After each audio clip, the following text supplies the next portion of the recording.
The 25th of March this year was both the best and worst day of Kate and David Ogg's lives.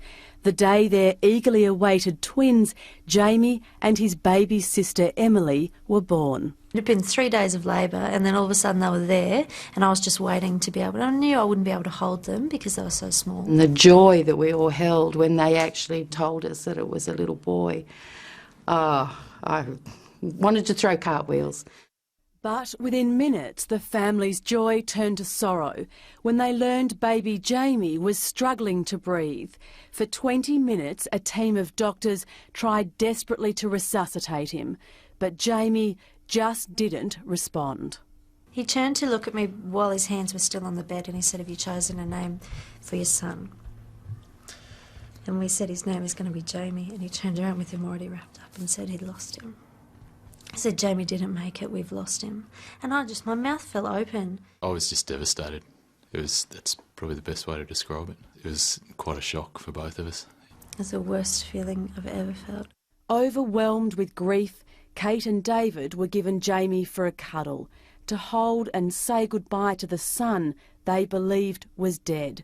It's normal practice, but what happened was far, far from normal. I unwrapped him from his blanket, and he was very limp because it feels like you're going to drop him. His little arms and legs were just falling down away from his body, and I arranged him on my chest with his head over my heart. Although Jamie had no visible signs of life, he was occasionally gasping for air, a reflex the doctor had told the new parents to expect. So, with the support of a midwife and Kate's mother, Deanna Oxley, the couple did everything they could to soothe Jamie in his last minutes. And almost as soon as the last person left the room, he startled, which was the first movement I'd felt of his arms and legs. He started gasping more and more regularly. I'm like, "Oh my God, what's going on?" And then a short time later, he opened his eyes. When I came back in, she said, "Mum, something's not right. He's still alive." And he put his little finger up and grabbed a hand. It's hard to imagine the sort of turmoil David and Kate must have been feeling. Were Jamie's actions real, or were they just struggling to let go? Unbelievably, this went on for 2 hours. They did call for their doctor twice.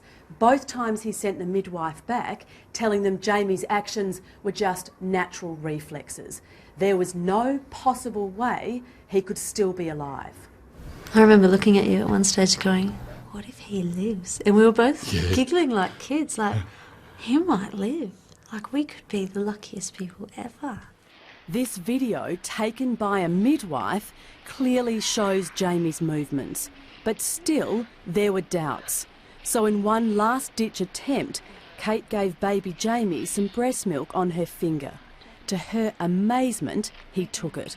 The doctor returned. He took him and laid him down on the bed, and he told the nurse to go get me a stethoscope and put it in. He listened, and he just kept shaking his head and moving it around. "I don't believe it, I don't believe it." I saw the look on Katie's face, and it was... You could not get the smile off her face. It was just incredible. She looked beautiful. She looked absolutely beautiful. In this little person's body, this little person's capacity to survive those 2 hours was amazing. It was and could seem to be a miracle. We must wait now, though, and see what happens as the months pass. Studies have shown the incredible benefits of skin-to-skin contact, or kangaroo care as it's known. Even proving a simple cuddle may act as a natural painkiller. But medical expert Dr. John Darcy says most premature babies need immediate medical intervention. So this is a highly unusual case. Isn't it interesting that the body, the mother's warmth, the effort that she'd had up to that period of time was passing through to the child? That's pretty amazing. I can't explain it, but maybe it's part and parcel of how that child survived the 2 hours. It is hard to explain how this medical miracle happened, and we did try to talk to the doctors involved, but they ignored our repeated attempts. Just the same way they ignored Kate and her pleas that little Jamie had come back to life. Luckily, I've got a very smart, very strong wife. who instinctively did what she did. If she hadn't have done that, I believe that Jamie probably wouldn't be here.